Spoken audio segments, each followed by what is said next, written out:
In recent years, healthcare centers have started understanding the importance of incorporating sexual orientation and gender identity, or SOGI, in their medical records. Traditionally, one's assigned sex at birth is their biological sex, which depends on their sex chromosomes. If they have a Y chromosome, their biological sex is male. If they have two X chromosomes, their biological sex is female. However, things aren't that simple.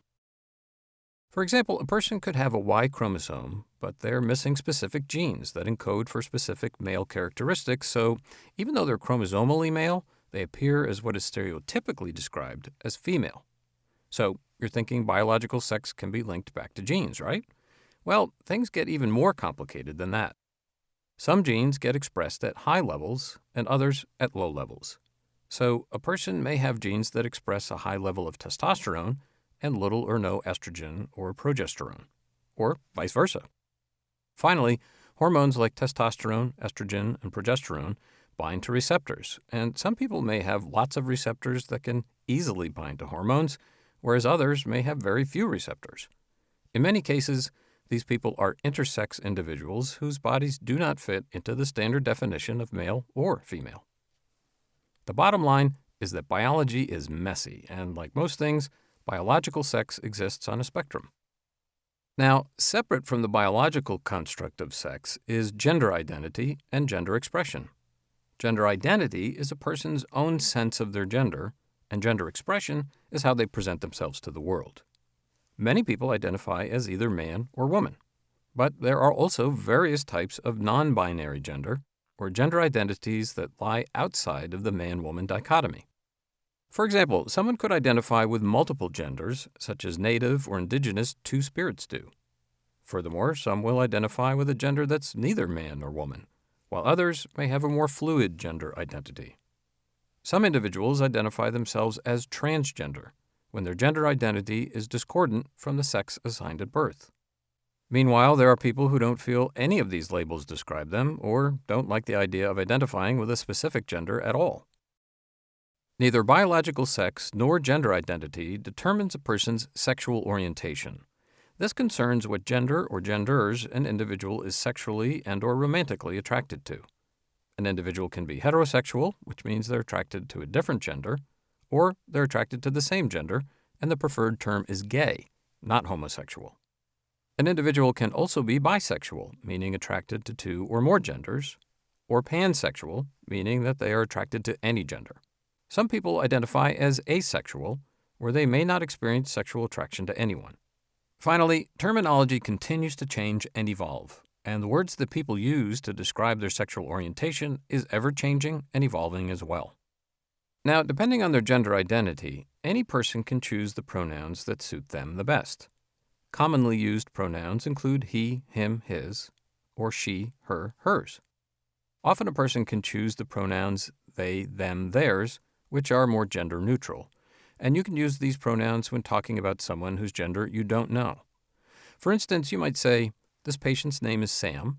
They have diabetes and they're here for a follow-up on their new medication." Not only is this considered grammatically correct, but pronouns like they have been used to refer to singular personal pronouns for hundreds of years, even by esteemed authors like Shakespeare and Jane Austen.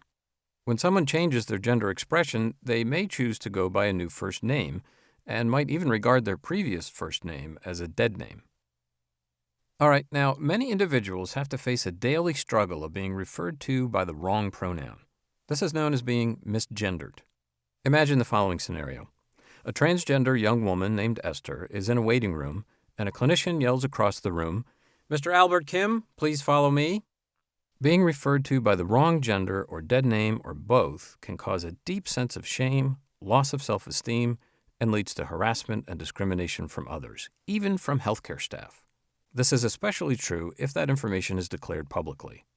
That young woman might not want to come back to the clinic and might even feel unsafe now that others are aware that she's transgender.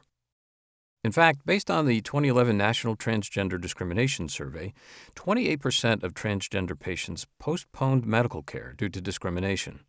19% are refused medical care altogether, and 28% experience verbal harassment by medical professionals. That's why in a healthcare setting, it's essential to collect SOGI data, or a patient's assigned sex at birth, gender identity, and their pronouns without making assumptions based on their name, appearance, or behavior. Also make sure that these are documented in the Electronic Health Record, or EHR, for other healthcare workers. Now, gathering SOGI data and referring to a person as they wish can take an additional 30 seconds or so, but this is time well spent. Simply saying, "I want to address you the way you want to be addressed. Can you tell me your name and pronouns?" can make them and their families feel more comfortable and trust that they're getting the best care possible. It's important to note that SOGI information can change over time, so it shouldn't be considered fixed.